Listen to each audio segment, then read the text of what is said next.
Hello guys! Welcome back po again sa ating channel, Mari Lorenzo.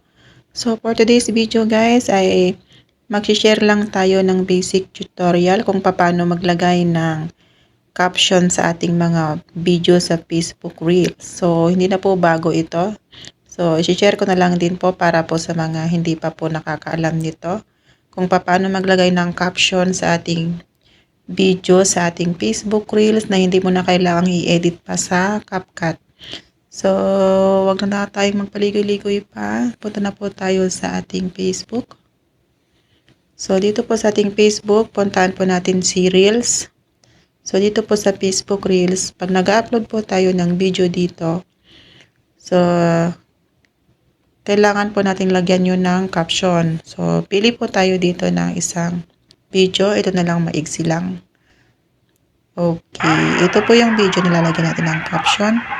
Kung gusto, papahinaan ko lang po yung kanyang sounds. Ayan. So, go text po tayo. So, ating screenshot. Lagyan lang po natin ng caption. Ita-type lang po natin dito. So, ayan. Lagyan po, ayan. Done po natin. So, ilalagay natin dyan sa taas.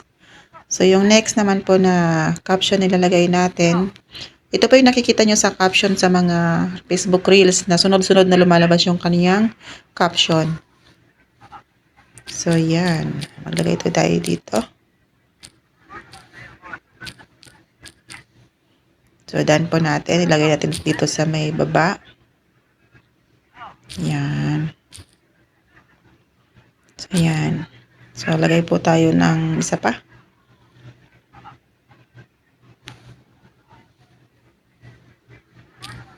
Kunwari ganyan.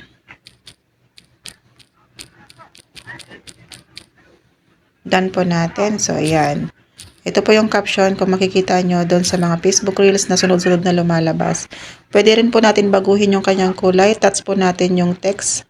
So, ito sa taas. Mayroon pong pagpipilian ng kulay. Nasa inyo na po kung ano pong kulay ang gusto nyong ilagay. So, ito. Lalagay ko po itong dilaw. Okay, red na lang. Yan. That's done po. Itong pangalawa, pwede rin pong baguhin. Baguhin po natin. Gawin po natin silang red lahat. So, done. Okay, itong pangatlo, change din natin yung kulay niya. Okay, daan din po yan. So, yan. Okay, kung gusto niyo naman pong palitan yung kanyang letra, dito po sa taas, may nakalagay po dito ng letra. Ayan. Ayan. So, pwede po siyang palitan. Kung ganyan naman, ganyan. So, yan. Done po natin. Okay, paano po siya i-edit para gawin caption? Touch po natin tong text dito.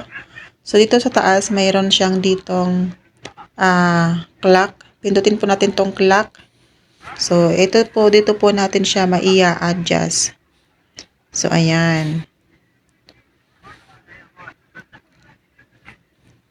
Okay, tas lang po natin yung tong pinakaunang text, hindi ko po siya muna babaguhin. Itong pangalawa po yung babaguhin ko para sumunod po siya.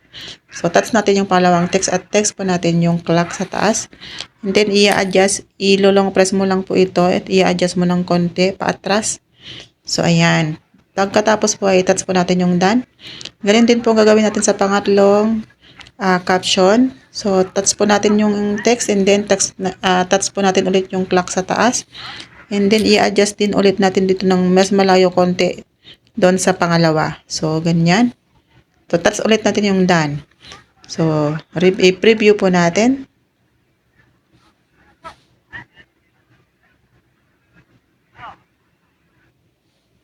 Okay, preview lang po natin. Sorry. So, ayan na siya guys. Kung makikita nyo yung una, sumusunod po yung pangalawa at yan. So, ayan po yung kung paano po maglagay ng caption na magkakasunod siyang lumalabas. Kung mabilis naman po yung paglabas niya, pwede po siyang i-adjust ulit. Tatas nyo lang po yung clock and then i-adjust mo ng konti. Yan. Then done. Eto. Itong pangalawa naman, parang mabilis masyado yung paglabas niya kanina. So, i-adjust ko ulit siya ng konti. And then done. Tapos, ipi-preview ko lang siya. So, ayan na siya guys. So, ayan. Okay, okay na siya guys.